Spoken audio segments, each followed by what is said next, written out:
ముఖ్యమంత్రి చంద్రబాబు అధ్యక్షతన రాష్ట్ర సచివాలయంలో కేబినెట్ సమావేశం నిర్వహించారు. సిఆర్డీఏ సమావేశంలో తీసుకున్న నిర్ణయాలకు కేబినెట్ ఆమోదం తెలిపింది.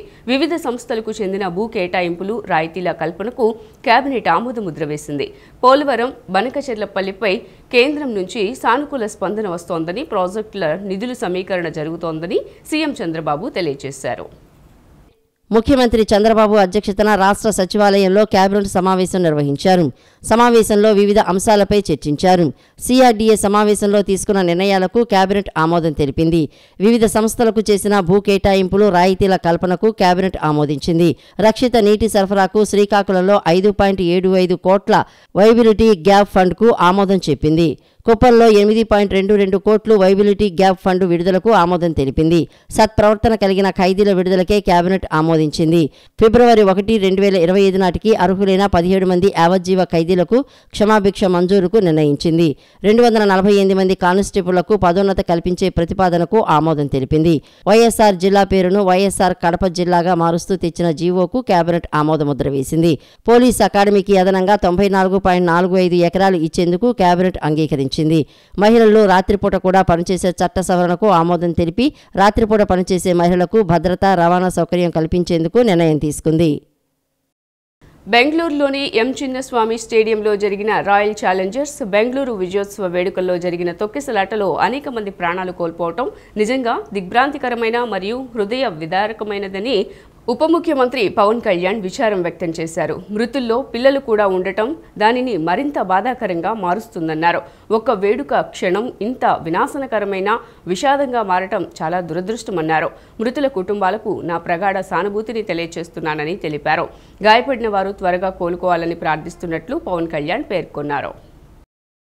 మంకినపూడి బీచ్లో నేటి నుంచి 3 రోజుల పాటు కని విని ఎరుగని రీతిలో మసులా బీచ్ ఫెస్ట్ 2025 నిర్వహణకు శ్రీకారం చుట్టిన ఎక్సైజ్ శాఖ మంత్రి కొల్లు రవీంద్రను మనస్ఫూర్తిగా అభినందిస్తున్నట్లు విద్యా, ఐటీ శాఖల మంత్రి నారా లోకేష్ తెలిపారు. పర్యాటక రంగ అభివృద్ధికి కూటమి ప్రభుత్వం చిత్తశుద్ధితో పనిచేస్తుందన్నారు.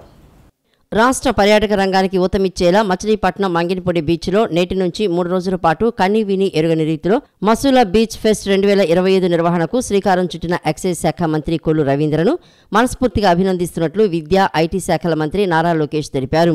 సౌత్ ఇండియాలోనే అతిపెద్ద ఫెస్ట్గా మసూలా బీచ్ ఫెస్ట్ను తీర్చిదిద్దేందుకు మంత్రి కొల్లు రవీంద్ర కృషి ఆదర్శనీయమని అన్నారు.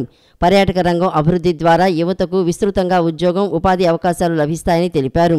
పర్యాటక రంగ అభివృద్ధికి కూటమి ప్రభుత్వం చిత్తశుద్ధితో పనిచేస్తోందని అన్నారు. కొల్లు రవీంద్ర స్ఫూర్తితో తీర ప్రాంతాల్లో పర్యాటక రంగ అభివృద్ధికి ఎమ్మెల్యేలు కృషి చేయాలని కోరుతున్నారని అన్నారు. పండుగ వాతావరణంలో జరుగుతున్న మసూలా బీచ్ ఫెస్ట్లో ప్రజలు పెద్ద ఎత్తున పాల్గొని విజయవంతం చేయాలని మంత్రి నారా లోకేష్ పిలుపునిచ్చారు.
ప్రపంచంలో అత్యుత్తమ నగరంగా అమరావతి ఉండాలనేది సీఎం చంద్రబాబు లక్ష్యమని ఏపీ పురపాలక, పట్టణాభివృద్ధి శాఖ మంత్రి నారాయణ తెలిపారు.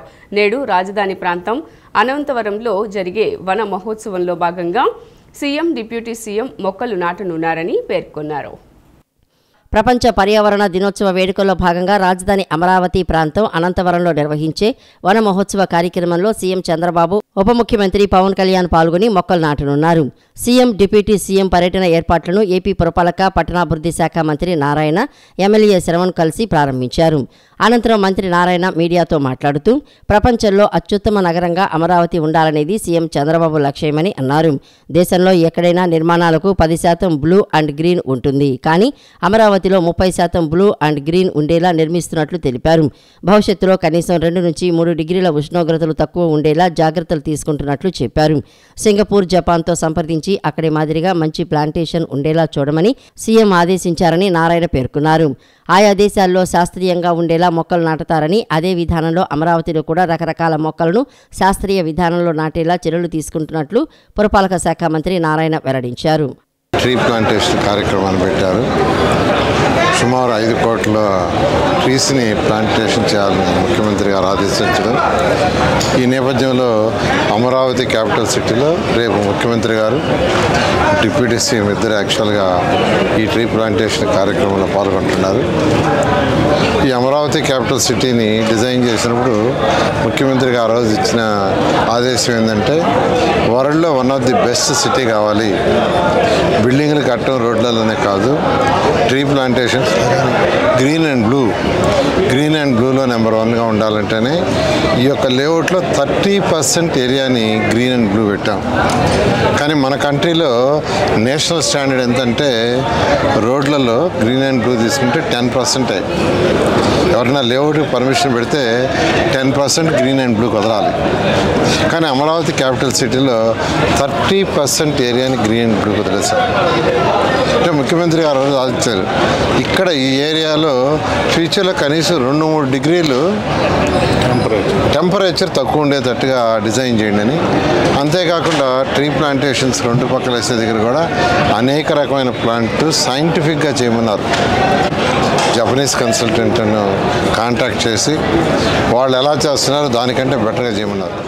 నేడు ప్రపంచ పర్యావరణ దినోత్సవం సందర్భంగా మండల, గ్రామ స్థాయిలో పెద్ద ఎత్తున మొక్కలు నాటే కార్యక్రమాలు ప్రజాప్రతినిధుల భాగస్వామ్యంతో నిర్వహించాలని జిల్లా కలెక్టర్ డాక్టర్ జి. లక్ష్మీసా ఆదేశించారు. జిల్లాలో హరిత విస్తీర్ణం పెంపునకు అధికారులు కృషి చేయాలని పిలుపునిచ్చారు. నగరంలో కలెక్టర్ కార్యాలయంలో ఉపాధి హామీ పథకంపై ఎన్టీఆర్ జిల్లా కలెక్టర్ లక్ష్మీస ఉపాధి హామీ అటవీ శాఖ అధికారులతో సమీక్షా సమావేశం నిర్వహించారు. కలెక్టర్ లక్ష్మీస మాట్లాడుతూ జిల్లాలో ఇప్పటికే పూర్తయిన పంట కుంటల వద్ద మొక్కలు నాటాలని, అదేవిధంగా బండ్ ప్లాంటేషన్ కూడా చేపట్టాలని ఆదేశించారు. ఉపాధి హామీ పథకం అమలుకు సంబంధించి జిల్లాలో 2025-26కు గాను 80 లక్షల పనిదినాలు లక్ష్యం కాగా ఇప్పటి వరకు 25.76 లక్షల పనిదినాలు పూర్తయ్యాయని, గ్రామం, మండలాల వారీగా నిర్దేశించిన లక్ష్యాలను చేరుకునేందుకు అధికారులు, సిబ్బంది కృషి చేయాలని స్పష్టం చేశారు. కేంద్ర ప్రభుత్వం ప్రకటించిన కనీస వేతనం 307 రూపాయలు లక్ష్యాలను కూడా చేరుకునేందుకు ప్రణాళికాయుతంగా పనులు చేపట్టి సద్వినియోగంపై ఉపాధి హామీ శ్రామికులకు అవగాహన కల్పించాలని అన్నారు. ఈ ఏడాది మార్చి నుంచి జూన్ వరకు 3000 పంట కుంటలు లక్ష్యం కాగా ఇప్పటికీ 753 పూర్తి కాగా వివిధ దశల్లో ఉన్న మిగిలిన వాటిని కూడా పూర్తి చేసేందుకు కృషి చేయాలని అన్నారు. కొత్త పంట కుంటలకు సంబంధించి రైతులను ప్రోత్సహించాలని, ఇందుకు వ్యవసాయ, ఉద్యాన శాఖల అధికారులు సచివాలయ యూనిట్గా అవగాహన కల్పించాలని పేర్కొన్నారు. 2025-26లో ఉపాధి హామీ పథకం అనుసంధానంతో ఉద్యాన పంటలు చేపట్టేందుకు ప్రతి గ్రామ పంచాయతీకి 20 ఎకరాలు, జిల్లా మొత్తం మీద 4000 ఎకరాలను లక్ష్యంగా నిర్దేశించగా ఇప్పటి వరకు 1888 ఎకరాలను గుర్తించడం జరిగిందన్నారు. లక్ష్యాలకు అనుగుణంగా రైతులను ప్రోత్సహించాలని కలెక్టర్ లక్ష్మీసా సూచించారు. పవన్ కళ్యాణ్ 3 పెళ్లిళ్ల గురించి గతంలో నేనెప్పుడూ మాట్లాడలేదని సిపిఐ జాతీయ కార్యదర్శి కె. నారాయణ అన్నారు.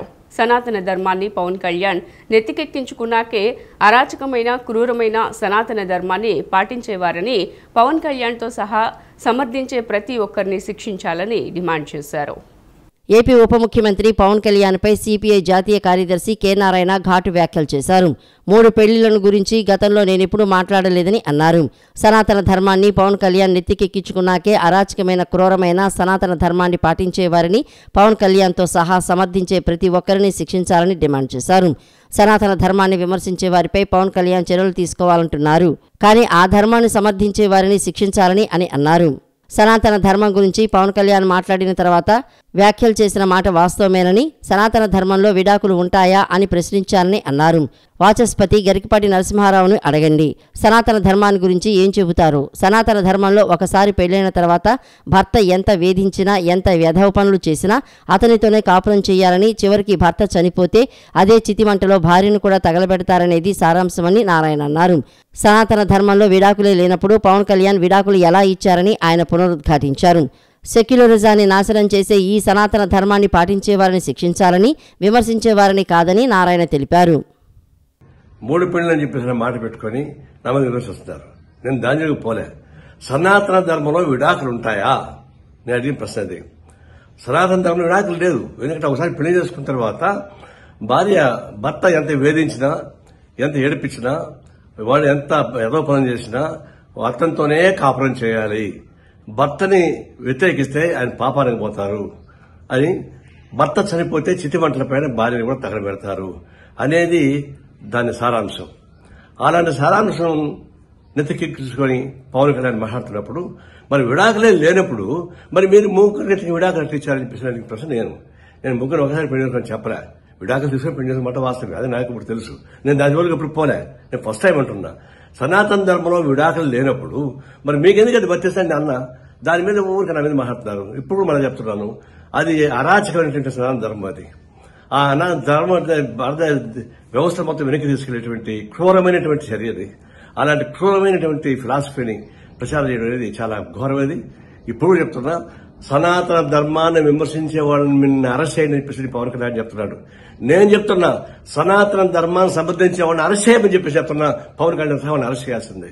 అది మన సెక్యులరిజానికి, ప్రజాస్వామ్యానికి, మన రాజ్యాంగానికి అర్థం పట్టే పద్ధతిలో ఉంటుంది. కాబట్టి సనాతన ధర్మాన్ని విమర్శించే వాళ్ళని కాదు, సమాధానం సమర్థించే వాళ్ళని చర్య తీసుకోవాలని కోరుతాం.